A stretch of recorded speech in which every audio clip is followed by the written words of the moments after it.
It was the kind of news no one ever expected. For decades, Mark Harmon had been a staple of American television, known for his calm demeanor, iconic roles, and an off-screen life that appeared nothing less than pristine. But on that day, as cameras flashed and voices murmured in disbelief, the image of the man we thought we knew began to crumble. Mark Harmon, sentenced. The words echoed across every news outlet, every fan forum, and every social media feed. No one could quite believe it. What had gone so wrong? Long before courtrooms and controversy, Mark Harmon had been beloved as Leroy Jethro Gibbs on the hit series NCIS. His steady presence, stern face, and moral compass made him one of television's most trusted characters. But Harmon's influence extended far beyond just one show. With a career spanning nearly 5 decades, he had become part of the fabric of Hollywood, admired not just for his performances, but for the man people assumed he was behind the scenes, disciplined, private, and drama-free. So when reports started surfacing of legal troubles, most brushed them off as either rumor or some misunderstanding. But whispers have a way of growing louder. The industry was abuzz with questions. Why had Harmon suddenly retreated from public life? Why did former co-stars suddenly grow quiet when asked about him? And why, after years of adoration, was there a sudden cloud looming over his legacy? The first real shock came during an offhand interview with a former NCIS crew member. It wasn't a tell-all. It wasn't even a planned discussion. But a comment slipped out. A suggestion that not everything on set had been as professional as it seemed.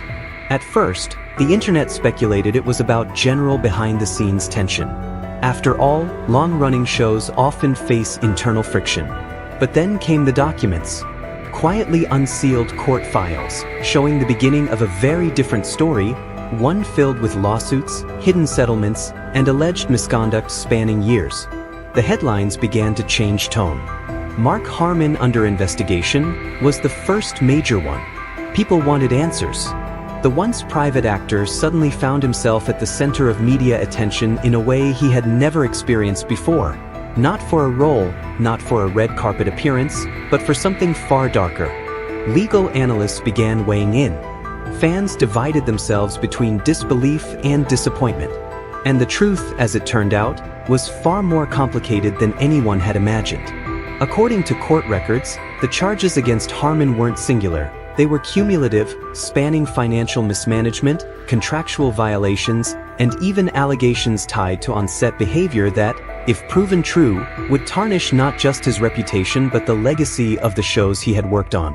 What seemed at first like career rumors were now part of a growing legal case, one that had enough traction to move forward publicly. The prosecution's argument was built carefully, presenting years of documentation, witness statements, and confidential records. One of the most damaging pieces of evidence came from a former executive producer who alleged that Harmon had knowingly used his influence to suppress internal complaints and shift blame to junior staff. That testimony sent shockwaves through the courtroom and through the entertainment world. As the trial proceeded, Harmon remained composed, appearing in court in a simple black suit, flanked by a small legal team. He offered no dramatic displays, no long statements. Just silence. It was that silence that bothered people most. Fans wanted explanations. The industry wanted accountability. And yet, Harmon stuck to the quiet discipline that had once earned him admiration, but now only deepened the mystery. Day by day, the courtroom filled with more reporters. The gallery was packed, not just with journalists, but with former coworkers, producers, and even distant relatives. Everyone wanted to witness what was being called the fall of an icon. The prosecution laid out its case meticulously, but the defense tried to counter every claim with questions of context, of reliability, of motive. They argued that Harmon had become a scapegoat, that decades in the public eye had made him an easy target for resentment, exaggeration, and revenge. But the evidence was hard to ignore. Bank transfers tied to unapproved expenses. Emails referencing staff dismissals that bypassed protocol. Internal complaints that never saw the light of day. A pattern was beginning to form, one that suggested control, concealment, and perhaps even coercion. The media frenzy intensified when Polly Parrott, Harmon's former co-star, was called to testify. Her departure from NCIS years earlier had already been shrouded in rumors, and now, on the stand, she spoke in clear, deliberate terms. She didn't lash out, but her words carried weight. She talked about an environment of fear, of unresolved conflict, and of a man who once inspired but eventually intimidated. Her testimony wasn't the sole reason the jury leaned toward conviction, but it was certainly a turning point. The verdict didn't come suddenly. After weeks of trial and days of jury deliberation, the moment finally arrived. Cameras lined the courthouse steps. Social media went into overdrive. And when the words were read, guilty on multiple counts, the world seemed to pause. Mark Harmon, once a paragon of television virtue, was now sentenced. The judge's words were firm, his tone unwavering. The sentence itself wasn't just about punishment. It was about making a statement that no amount of fame or legacy could place someone above accountability. Harmon was sentenced to 5 years, with eligibility for parole after 3, but the legal consequences were only part of the story. Because what followed was a wave of fallout that would reshape everything around him. His shows, his fan base, his professional connections, and even how we remember the roles he once played. The entertainment industry reacted swiftly. Networks issued carefully worded statements, distancing themselves from the controversy while still acknowledging Harmon's past contributions. Syndicated reruns of NCIS began disappearing from certain channels. Contracts were reviewed. Production houses reassessed their internal protocols. It was more than just one man's fall. It triggered a broader reckoning, especially for long-running shows where the power dynamics between stars and production staff had often gone unquestioned for years. For longtime fans, the emotional impact was devastating. Some clung to disbelief, hoping that an appeal might overturn the ruling or that new evidence would emerge to cast doubt on the conviction. Others felt betrayed, wondering how they had spent years admiring someone who, behind closed doors, may have allowed darker behaviors to flourish. Fan forums that once overflowed with trivia and admiration now buzzed with arguments, theories, and grief. And quietly, across the internet, tribute videos began disappearing. Blogs were archived. The digital footprint of Mark Harmon slowly began to fade. But the most powerful response came not from the networks or the courts, but from those who had worked alongside him, many of whom were now speaking publicly for the first time. Directors, assistant producers, costume designers, stunt coordinators, people whose names had rarely been known beyond the end credits. Their testimonies painted a nuanced portrait of Harmon, not as a villain, but as a man who had once inspired loyalty, only to grow distant, rigid, and ultimately dismissive of voices that dared question him. Some described a man trapped by his own image.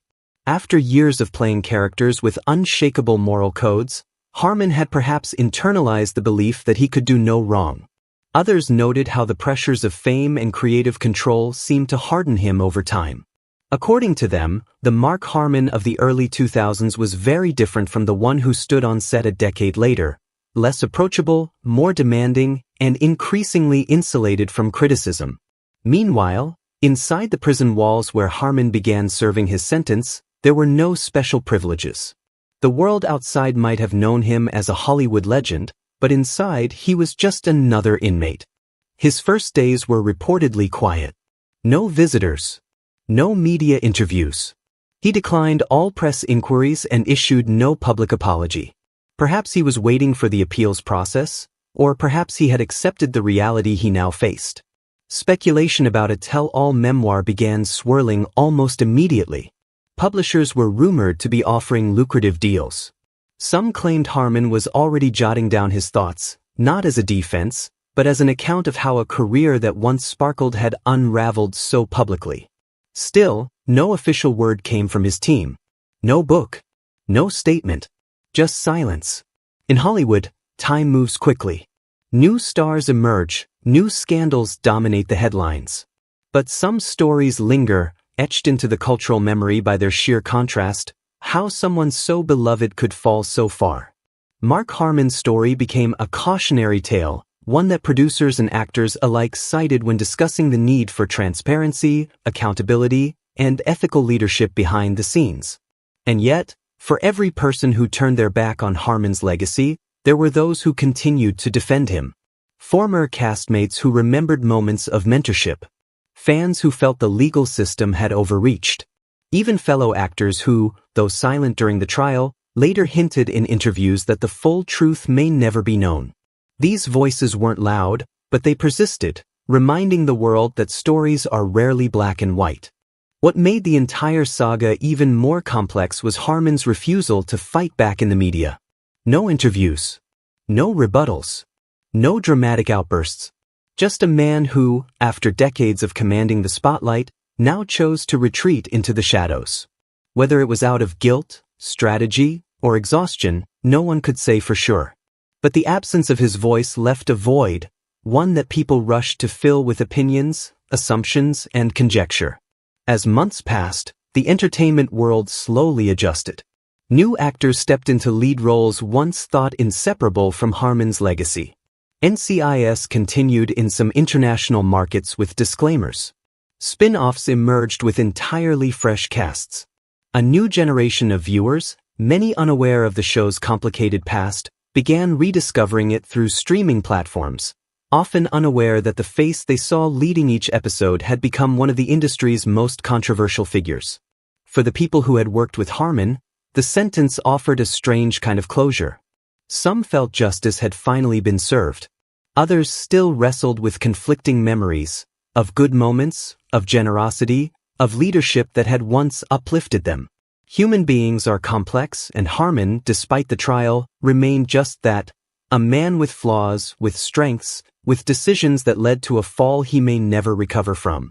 Behind the scenes, efforts were made to reconcile the damage. Some of the individuals who had come forward during the trial used their platform to push for better protection for crew members on long-running shows. Advocacy groups emerged to support whistleblowers in the entertainment industry. And for the first time, the illusion that a spotless reputation could be a substitute for real accountability was thoroughly shattered. Still, the question that lingered wasn't just what Mark Harmon had done, but why. How had someone with so much to lose, with such a respected position in the industry, allowed things to spiral out of control? Some pointed to ego, others to fear, and some to the simple truth that unchecked power, no matter how well earned, can become dangerous when left unchallenged. Years after his sentencing, Mark Harmon's name still triggers strong reactions. Documentaries were proposed. Podcasts dissected the case from every angle. College media classes began using his story as a case study in the rise and fall of celebrity personas. Some called it a tragedy. Others called it justice.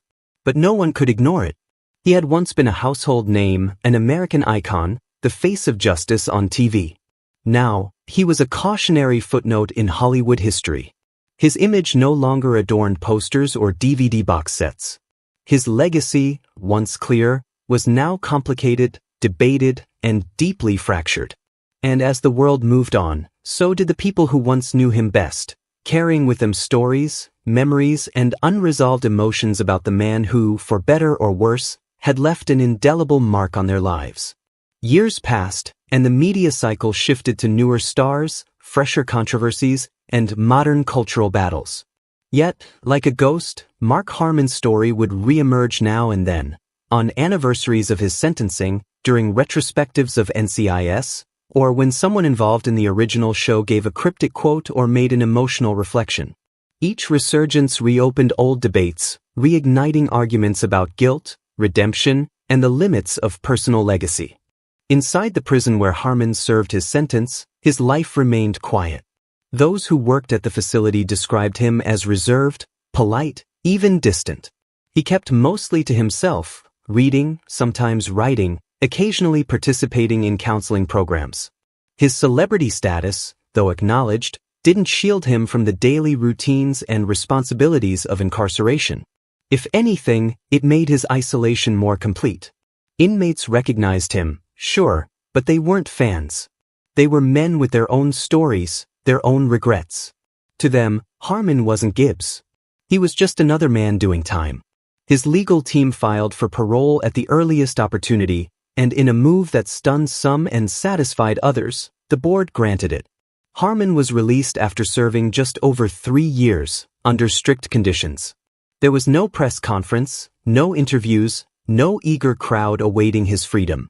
He exited quietly through the back of the facility, face hidden by sunglasses and a plain cap, vanishing into a world that had long since moved on. Post-release, he didn't return to Los Angeles or make any attempt at a public comeback. Instead, he was spotted briefly in a small coastal town, far from Hollywood, living in a modest home near the sea. Neighbors described him as quiet, rarely seen, and always alone. The man who once stood beneath the bright lights of sound stages now watched sunsets from a porch no one photographed. For the first time in decades, he was anonymous, and maybe that's what he wanted all along. Occasionally, tabloids would publish grainy photos with headlines like, "Mark Harmon, where is he now?" But these stories faded fast. There was no scandal to chase anymore, no dramatic turn of events to report. His story had ended not with a bang, but with silence, leaving the world to speculate on what he thought, how he felt, and whether he ever regretted it all. In Hollywood, forgiveness is a strange currency. Some stars bounce back after public disgrace, repackaging themselves for a second act. Others disappear entirely, remembered only through the lens of the scandal that defined their fall. Harmon belonged to the latter. He never tried to revive his career, never sat for a tell-all, never appeared at industry events or spoke about the trial. In an era driven by confession and apology tours, his silence was both unsettling and oddly consistent. He had always been a private man. Even in disgrace, he stayed true to that. The legacy of NCIS was forever altered. While the show continued in some iterations, reboots and spin-offs distanced themselves from the original storylines, avoiding any mention of Gibbs or Harmon. Fans who rewatched the early seasons did so with a strange mix of nostalgia and discomfort, reminded at every scene of what had once been and what had come after. Younger fans who discovered the series years later often did so without knowledge of the controversy. For them, Gibbs was just a character, a fictional figure from a bygone era of network television. But for those who lived through the rise and fall, each episode felt like a time capsule, a reminder of how quickly admiration could turn into reckoning. What remained, in the end, was the silence. The unanswered questions. The absence of closure. Harmon never defended himself publicly, never apologized, never tried to reshape the narrative. Whether this was due to guilt, shame, or simply exhaustion, no one knows. His silence became the final chapter, an unfinished, ambiguous ending to a story that had captivated millions. And maybe that's the part that still stings. Not just the crimes or the conviction, but the fact that a man so deeply admired for his sense of justice, integrity, and leadership had left without saying goodbye. No final words. No attempt to heal the wounds. Just silence, as if his exit had been scripted by someone else entirely. In that silence, the world was left to wrestle with its own contradictions, how someone could be both inspiring and disappointing, a symbol of justice on screen and a subject of judgment off it. The fall of Mark Harmon wasn't just about one man's missteps, it was a mirror held up to an industry and a society that often confuses image with identity, fiction with truth. And so, as the years stretch on, the memory of Mark Harmon fades not in a blaze of headlines or dramatic interviews, but in the quiet realization that even the brightest stars can dim without warning. The man who once commanded a nation's attention now lives in obscurity, a living reminder that fame is fragile, trust is priceless, and legacies are never truly secure. Goodbye, Mark Harmon. Not the character. Not the icon. The man. The one we thought we knew, the one who said nothing as the curtain fell. Goodbye forever.